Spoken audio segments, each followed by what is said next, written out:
ಜಾನಪದ ಶಿಷ್ಟಿಯಲಿ ಸಂಪತ್ ಸಮಷ್ಟಿಯಲಿ ಜ್ಞಾನ ಸಂಧಾನದಲ್ಲಿ ಮೌಲ್ಯ ಗಣನೆಯಲಿ ಮಾನವತೆ ಮಾನುಷ್ಯ ಧಾರ್ಮಿಕತೆ ಎದ್ದು ನಿಲೆ ಆನಂದ ಧರೆಗಂದು ಮಂಕುತಿಮ್ಮ.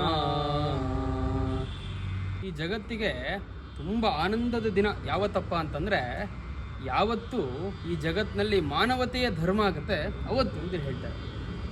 ಅಂದರೆ ಎಲ್ಲೆಲ್ಲಿ ಮಾನವತೆ ಇರಬೇಕು ಅಂತಂದರೆ ತುಂಬ ಚೆನ್ನಾಗಿದೆ ನೋಡಿ.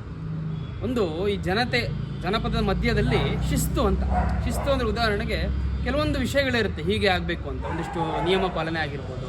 ಈ ರೀತಿ ನಮ್ಮ ಸಾಮಾಜಿಕ ಜೀವನದಲ್ಲಿ ಈ ರೀತಿ ಇದ್ದಾಗ ನಾವೇನು ಮಾಡ್ತೀವಿ, ನಾವು ನಿಯಮ ಪಾಲನೆ ಮಾಡಿದ್ರು ಕೂಡ ಇನ್ನೊಬ್ಬರ ಬಗ್ಗೆ ದೂರಕ್ಕೆ ಶುರು ಮಾಡ್ತೀವಿ. ಅವ್ರು ಹಂಗೆ ಮಾಡಲ್ಲ, ಇವ್ರು ಹಿಂಗೆ ಮಾಡಲ್ಲ, ಅಥವಾ ಅಲ್ಲಿ ನಾವು ಜಗಳ ಮಾಡ್ತೀವಿ. ನಿಯಮ ಪಾಲನೆಗೋಸ್ಕರ ಜಗಳ ಮಾಡೋ ಪರಿಸ್ಥಿತಿ ಬರುತ್ತೆ. ಈ ಥರ ಎಲ್ಲ ಸುಮಾರು ಆಗುತ್ತೆ ಹೊತ್ತಾನೆ. ಸೊ ಇದೆಲ್ಲ ಮಾಡಬೇಕಾದ್ರೂ ಕೂಡ ಮಾನವತೆ ನೋಡಬೇಕು ಅಂತ ಆ ಥರ ಹೇಳ್ತಾರೆ. ಅಂದರೆ ಪರಸ್ಪರ ಶಿಸ್ತಿನಿಂದ ಇರಬೇಕಾದ್ರೂ ಕೂಡ ಮಾನವತೆ ನೋಡಬೇಕು ಅಂತ, ಇದು ಮೊದಲನೇದು. ಅದಾದಮೇಲೆ ಇನ್ನು ಸಂಪತ್ತು, ಈ ಜಗತ್ತಿಲ್ಲಿರುವ ಎಲ್ಲ ಸಂಪತ್ತು ಅಥವಾ ಈ ಪ್ರಕೃತಿಯೆಲ್ಲ ಏನಿದೆ ಇದು ಎಲ್ರಿಗೂ ಸಮಾನವಾಗಿ ಸಿಗಬೇಕಾದ್ದು. ಎಲ್ಲರೂ ಕೂಡ ಇದಕ್ಕೆ ಅಂದರೆ ಇದನ್ನು ಅನುಭವಿಸೋಕ್ಕೆ ಎಲ್ಲರೂ ಕೂಡ ಅರ್ಹರು ಅನ್ನೋ ಭಾವ ನಮ್ಮಲ್ಲಿ ಇರಬೇಕಂತ. ಆಗ ನಮ್ಮಲ್ಲಿ ಯಾವುದೇ ರೀತಿ ಸಂಪತ್ತಿಗೆ ಒಂದು ಜಗಳ ಬರಲ್ಲ ಅಂತ, ಅಲ್ಲೂ ಕೂಡ ಮಾನವತೆ ಇದ್ನಿಲ್ಲ. ಇನ್ನು ಜ್ಞಾನ ಭಂಡಾರ, ಈ ಜ್ಞಾನ ಭಂಡಾರ ಪರಮಾತ್ಮದಿಂದ ಬಂದಿದೆ ನಮ್ಮ ಭೂಮಿಗೆ.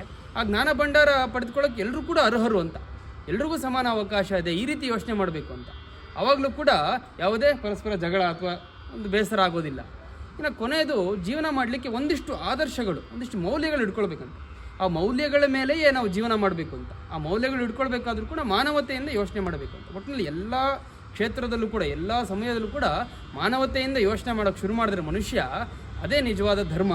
ಮತ್ತು ಆ ಧರ್ಮದಿಂದಲೇ ಜಗತ್ತಿಗೆ ಆನಂದ ಸಿಗತ್ತೆ ಅಂತ ಹೇಳ್ತಾರೆ. ನಮಸ್ಕಾರಗಳು.